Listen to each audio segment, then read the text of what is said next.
Hola, mi nombre es Valentina Móvil Sandoval, soy estudiante de la institución educativa Javiera Londoño de Medellín, de la media técnica en diseño y desarrollo de software, pues en convenio con el Politécnico Gemisada Cavit, junto al docente de programación John Far Flores, se realizó la solución para el reto número 1 del concurso Universo Digital, propuesto por la Escuela de Ingenieros.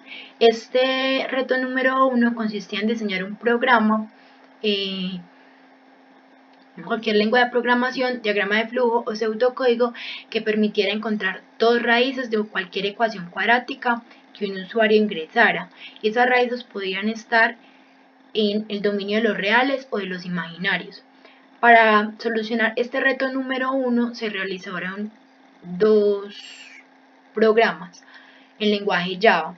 Uno en NetBeans, que es un prototipo, y la solución final, que es una aplicación móvil para celulares, realizada en Android Studio. Bueno, el primer prototipo lo que muestra es una interfaz gráfica donde básicamente el usuario va a poder ingresar los coeficientes de x a la 2, x y c como término independiente. Bueno, en la parte lógica de esa interfaz, lo que hace el usuario es ingresa en esos campos de texto los valores y pasan a ser convertidos a double, porque dentro del programa se declaran unas variables para llevar a cabo pues las operaciones pertinentes. Después de que acá haces esa conversión de string, que es lo que realmente ingresa al usuario, a double, entonces pasa a operar el discriminante. Bueno, después de operar el discriminante, el sistema va a mostrar la ecuación que ingresó el usuario. Se va a operar el vértice de la parábola en los componentes tanto x y y también la ubicación y hacia dónde abre la parábola, si tiene punto mínimo máximo, esto con respecto a si a es mayor a 0, hacia dónde abre y qué punto tiene, y si b es mayor a 0, hacia dónde está ubicada en términos de cuadrantes. También se calcula en NetBeans los componentes tanto en x y en y. Los componentes en x se calculan si el discriminante es mayor a 0. De lo contrario, esos componentes van a estar en el conjunto de los imaginarios. Esos componentes se calculan con la fórmula general. Y el componente en y es el usuario mismo lo ingresa, que va a ser 0, c, el término independiente. Bien, a partir de las raíces o componentes en x se establece los límites tanto inferior y superior. Bien, según un condicional, lo encontramos acá, que nos dice que si x1 es mayor a x2, el límite superior va a ser x1 y el inferior va a ser x2, y ya pues su viceversa. Bien, también los muestran.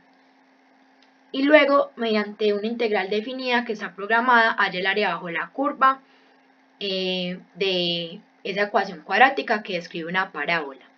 Bien, se va a probar eso con base pues, a esto. El programa pues va a funcionar para cualquier valor que le ingrese un usuario, claramente está. Entonces me va a abrir acá una ventana nueva y yo voy a ingresar los valores, que son respectivamente para x a la 2, x y c como término independiente.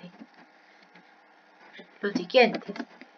Y vamos a calcular las soluciones. Por ejemplo, acá nos muestra la ecuación que ingresó el usuario. ¿Acá con qué? Con los términos que ingresó. Hacia dónde abre la parábola.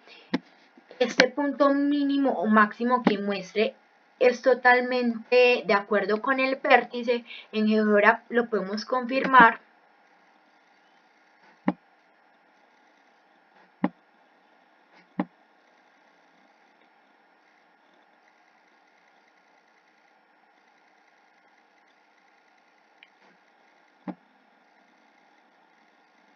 El punto A Listo. También hacia dónde está ubicada en términos de cuadrante la parábola, cuál es el componente en Y, las dos raíces que también las podemos ver en GeoGebra, que son -1 y 0, o .67, también nos las está dando acá, el límite superior y el área bajo la curva, que se hace con la integral definida. Lo pasamos a esta calculadora virtual y en efecto nos arroja lo mismo que el programa. Para que el usuario no tuviera tantos datos y también para hacerlo de un modo más acorde a lo que se pedía el reto, se hizo una aplicación móvil con la mitad de los datos que mostraba el primer prototipo en NetBeans y se hizo en la plataforma Android Studio, como se dijo anteriormente. Lo que se hizo fue en una Activity Main, una interfaz muy parecida a la que se hizo en NetBeans. Esta interfaz contaba con tres campos de texto tipo number que se asignaron, en los cuales se asignaron unas variables para nombrarlos y poderlos diferenciar, un botón y un test view, que es el que muestra los resultados, y todo está organizado con un linear layout.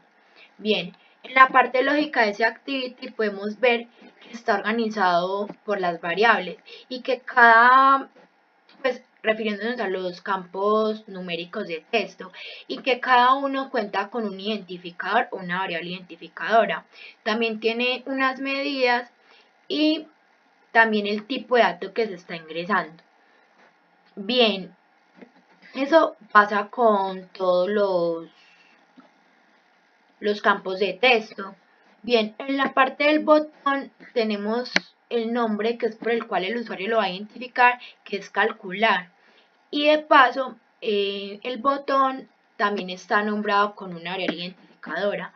Y el test view también es identificado con una variable identificadora y tiene pues sus medidas.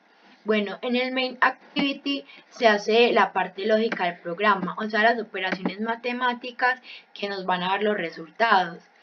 Y también las conversiones pues necesarias de los datos que ingrese un usuario. Por ejemplo, en este primer bloque de código se puede ver, bueno, en este primero se puede ver, se declaran las variables, tanto de los campos de texto, todo lo que se vio en el activity main, y las variables que vamos a utilizar pues en matemáticas para operar las raíces. Bien, acá vemos las del activity main y acá vemos las de matemáticas. Bien, acá abajo podemos ver que ahí se está identificando cuáles son los campos de texto a los que los usuarios van a ingresar. Asimismo, pues a ingresar la información. Asimismo, el botón donde va a salir la información. Bueno, acá cuando el usuario oprima el botón calcular, que lo denotamos con esta variable identificadora, que esto es un evento, lo que se va a anunciar acá, se va a evaluar si se cumple toda esa condición. Bien, y si se cumple, lo que va a hacer es que se va a realizar una conversión de los datos que ingresa el usuario a double. ¿Por qué? Porque así se asignaron esas variables arriba. Bien, posteriormente a eso se va a operar con esas variables el discriminante, que va a ser el coeficiente b elevado al cuadrado menos 4 veces a por c. Bueno, si el discriminante es igual a 0, entonces se va a mostrar que la primera raíz es igual a menos b sobre 2 veces a. Y el resultado va a ser el discriminante es, va a mostrar el discriminante y luego va a dejar un renglón, por decirlo así, y va a mostrar la primera raíz. Bien, si eso no se da, o sea que el discriminante es menor a 0, va a mostrar que las raíces pertenecen al conjunto de los imaginarios. Si eso no se da, entonces el discriminante es mayor a 0, entonces va a proceder a calcular por la fórmula general las dos raíces, x1 y x2. También va a calcular el vértice entre los componentes x y y. Va a mostrar finalmente un discriminante, las dos raíces, el intersecto con el eje y el vértice de la ecuación cuadrática. Finalmente, esto sería un resultado más resumido a lo que pide el reto.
No, por favor, que se haya sido.